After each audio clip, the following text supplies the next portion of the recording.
Lost decades of their lives locked away for crimes they did not commit. But a new fight begins the second they're set free. And tonight, 5 Investigates is shining a spotlight on the struggle for victims of the system to just get back on their feet. Our Mike Beaudet has been exposing these cases for years and found a new battle for reform is now beginning. Well, my name is Frederick Clay.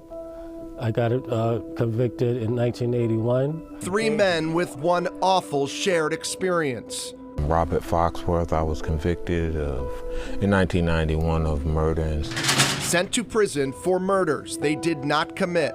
My name's Ray Champagne. I was serving a natural life sentence. Between them, they spent more than 100 years locked up when they should have been free. I felt gratitude, I felt happy, but as I started focus on some of the things I need to do for myself to try to rebuild my life, it became much more difficult because the resources wasn't there. When you walk out of prison, what do you get? Released. That's all they give you. They open the door and let you go. You can't just throw people out of a door after keeping them in prison for X amount of years because they were innocent and just throw them out with nothing until compensation possibly comes through. The men say Massachusetts needs to do more for people who've been wrongfully convicted. They can sue the state for compensation, but that process can take years. And even if the jury sides with them, like it did with Fred Weichel last fall, who won a $33 million judgment for his wrongful conviction, state law caps the award at $1 million. Please accept my sincere and heartfelt apology on behalf of the Commonwealth of Massachusetts. Robert Foxworth did get an apology from the district attorney, but he says that's not enough. Once you're exonerated, that's the state saying to me, okay, we made a mistake.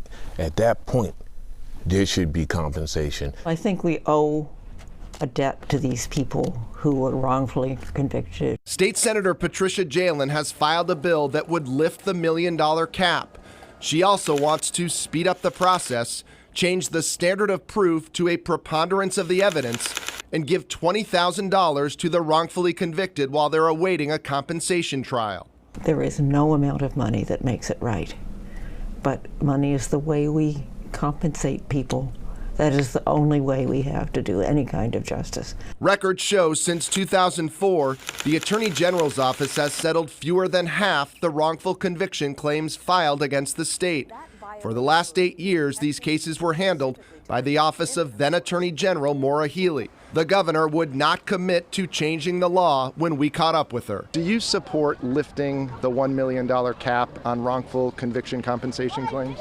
I have to take a look at that. I'll review any legislation that comes to my desk. The state has never done enough for people who are wrongfully convicted. The executive director of the New England Innocence Project says she hopes the governor uses her platform to support changes to the law. They should not have to fight to have some money in their pocket. Attorney General Andrea Joy Campbell, who was sworn in January, says her office is looking at reforming the system. The process should not be difficult. It should not be cumbersome. Do you think the $1 million cap should be lifted altogether? I'm absolutely for lifting that cap. Frederick Clay and Robert Foxworth both received $1 million settlements from the state eventually, but Ray Champagne's fight is ongoing. For me, I'm 67, so if I'm fortunate and things go okay, I'll be 70 by the time I see a dime. Sadly, Ray Champagne will never see any of that money. After that interview was recorded last year, he died in a motorcycle crash. But the fight for compensation continues on behalf of the family he left behind. One other footnote, after our interview with the governor, a spokesperson sent us a statement saying the governor supports finding ways to make this system easier for those wrongfully convicted to receive compensation, but still did not weigh in on whether that should include lifting the $1 million cap. Mike Beaudet, 5 Investigates.